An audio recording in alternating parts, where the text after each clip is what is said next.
Hey everyone, and welcome back to my Rebel channel. So over the past couple of weeks, I have dropped multiple different videos. So if you haven't, make sure you check out Real Housewives of Atlanta's recap, Married to Medicine's fashion review, and so many more.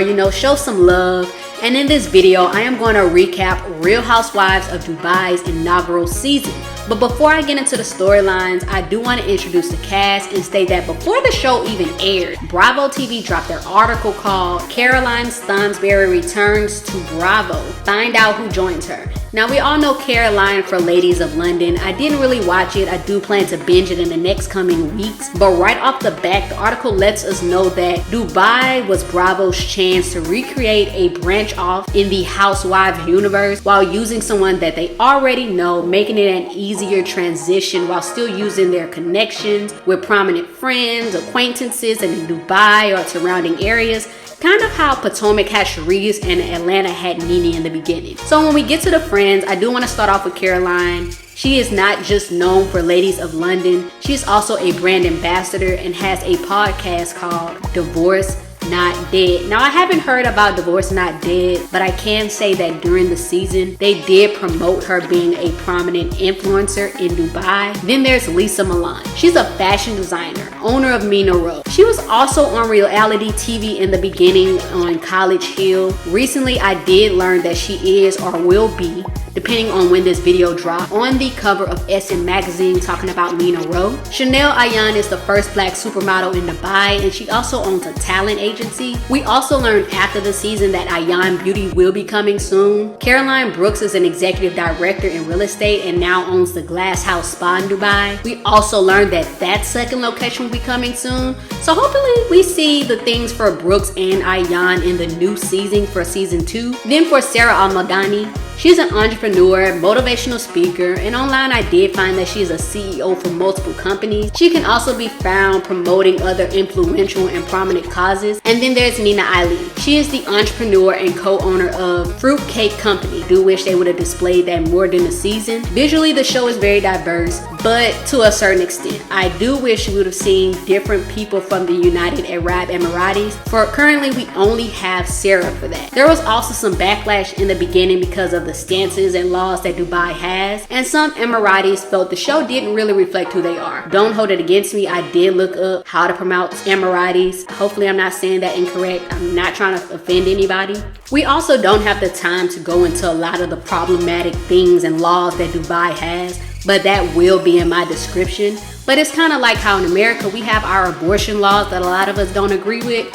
Well, Dubai has their similar laws when we're talking about death penalty and so much more. But so we don't stand on that too long, that will be in the description if you want to check that out and learn more. So let's hop into the recap for the season. The storylines. We're going to start with Caroline Stansberry versus everyone and that wedding. During the season, we got to see Caroline have an amazing wedding. We got to see her dynamics with the family and everything. I will say it was a little weird how she didn't know how to pronounce her soon-to-be husband's last name. But some other things that happened that had us looking like, girl, what? Is simply Caroline seemed as if she didn't want to get married or have a kid. And honestly, she says it's because of her different upbringings when it comes to being in boarding school, and she's not really family oriented. So I do sympathize and understand that, but I also feel like, Caroline, if you don't want to have a baby, don't do it, because I feel like that energy can be given, and you want your baby to feel love. And then I feel like they should also hold off on that, because Sergio doesn't know much when you're talking about the reproductive stuff. So girl, wait, he needs to learn that. I digress. Either way,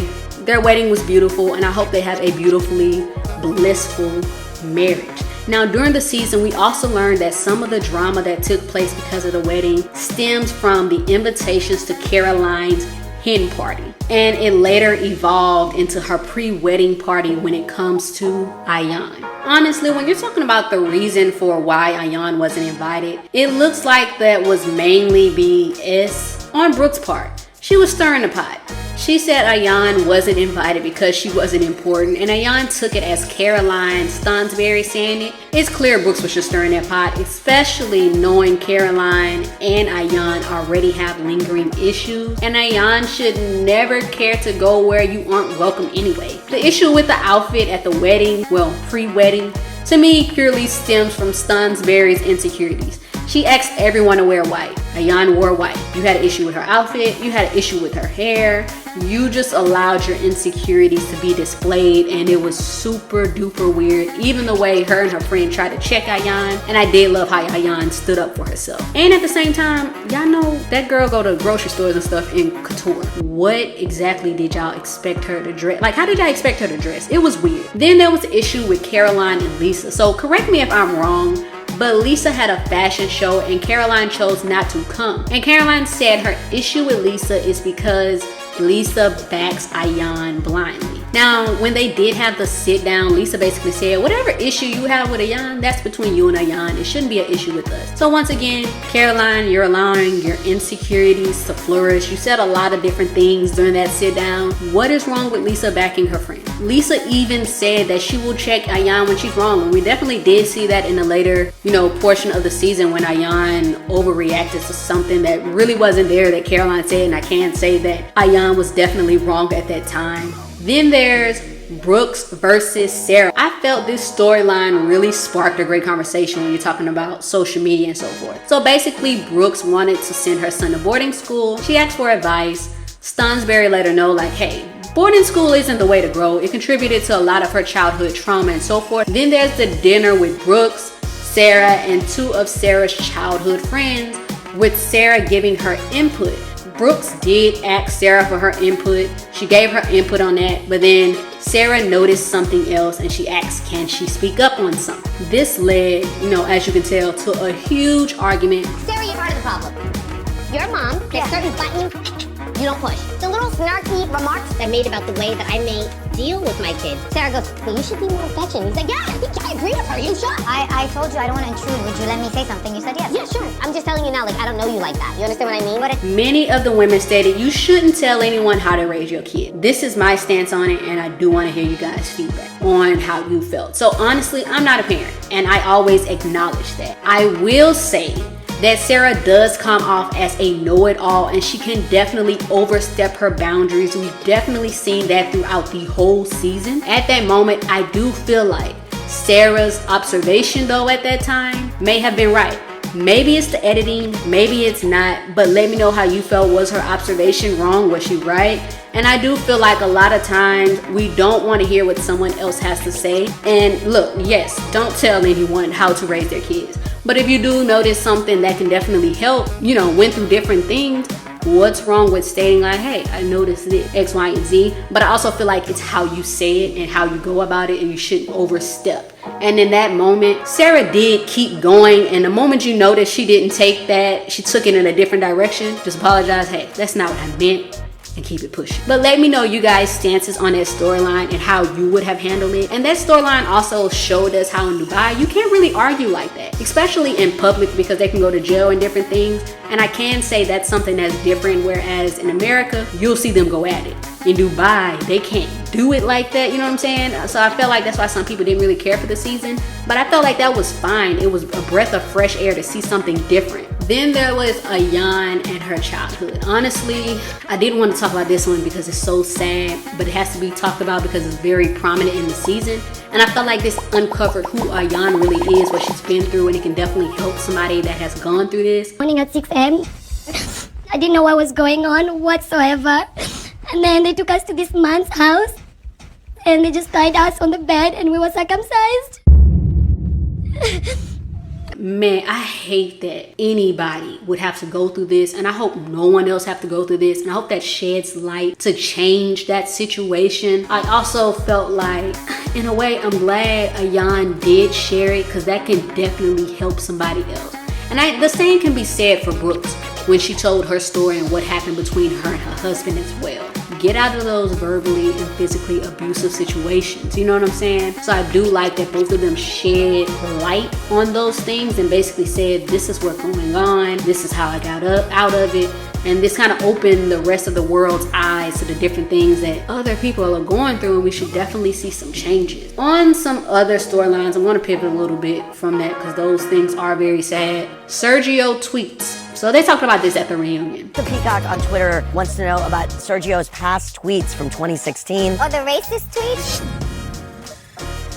team took the link of the tweet and they investigated everything, and it wasn't attached to his Instagram. Somebody used his Twitter to promote an R&B nightclub because he was famous back then. He said someone else wrote it to promote it. So you're saying he did not tweet those tweets? Well, that's what he's saying. Honestly, it seems like the cast, except Lisa and Ayan, all got together and came up with a story. I'm not here for it. He knew what that word meant. It's 2022 and you can't make me think any differently. Then there was Caroline accusing Lisa of stealing designs, and honestly, I think it's BS. We all know you can get licensed fashions and so forth, and then she tried to say that Lisa doesn't get any traction to her website. Ma'am, you would never know that because that information is never provided to you. I also did find it weird how during the reunion, Brooks seemed like a flip-flopper, honestly. She did feel like a flip-flopper during many of the conversations, and it's like, pick a side, Brooks. And it was weird. You can definitely tell that everyone came against Lisa and Ayan, and I'm not gonna sit here and act like Ayan and Lisa wasn't saying anything, throwing stuff out there either,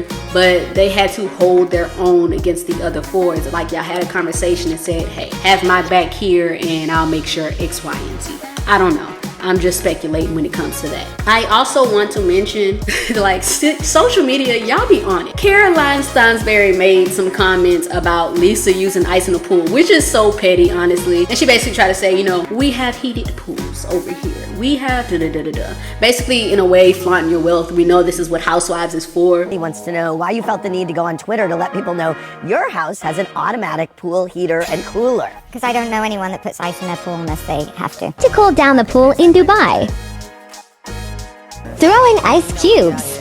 But Stansberry, if you're gonna make those comments, girl, don't get caught doing that yourself when you're trying to comfort somebody. So I want to finish off with the confessional look. So shout out to Real Housewives Daily on Instagram. They basically created a collage that made it a lot easier for me to go through and pick the best confessional looks for each person. So we're gonna start with Ayan. Her best confessional look to me is the orange dress. The bob with the look, it was everything compared to the others. For Stansberry, top left one, I think that looked great. That pink blazer with the ponytail was everything for her. Caroline Brooks is going to be that bottom right. It was very hard to choose between the top right or the bottom right one, but to me the bottom right one is the best look because it spoke to me. I literally went online to find that ruffle top and saved it in my cart. Then with Lisa, the top right confessional is my favorite. The blue with the high bun and the bang works great for her. For Nina, top right one is my fave from her. There's a video of the full outfit. All I can say is everyone should own a little black dress. It definitely makes a world of a difference. And then for Sarah,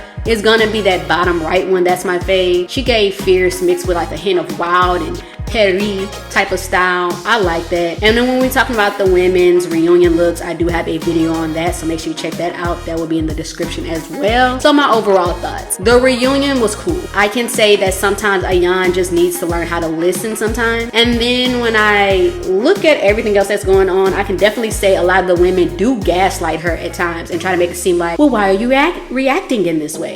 Because y'all do things like very subtle and then try to get under her skin and just drag it out. It's super weird. I'm gonna also say that I was glad that the reunion was kept very short to only like 2 episodes. It didn't feel like that was dragged out. I will say there did seem to be an agenda. Like I stated earlier, it was like 4 against 2, which was weird. Andy did make a comment on there where he was like, well, who cares about how wealthy y'all are? Sir, that's the whole point of the Housewives show. Just want to point that out there. And I would actually bring all of the women back. I felt like they just need a couple of new friends, and Nina needs more of a storyline, because when I did talk about the storylines or what was major that we do remember from the season, Nina, you're barely up in there. I mean, you did have like a little thing with the conversation whenever it was Brooks versus Sarah, but other than that, I feel like Nina needs to give a little more and maybe show more about her business. I felt like the reunion should not have been the aha type of moment where it's like that fruitcake was about her business. We should learn more about that in the beginning. I will say that the parties and everything, the editing, it was perfect. I liked it. It was different. Let me know how you guys felt about Real Housewives of Dubai.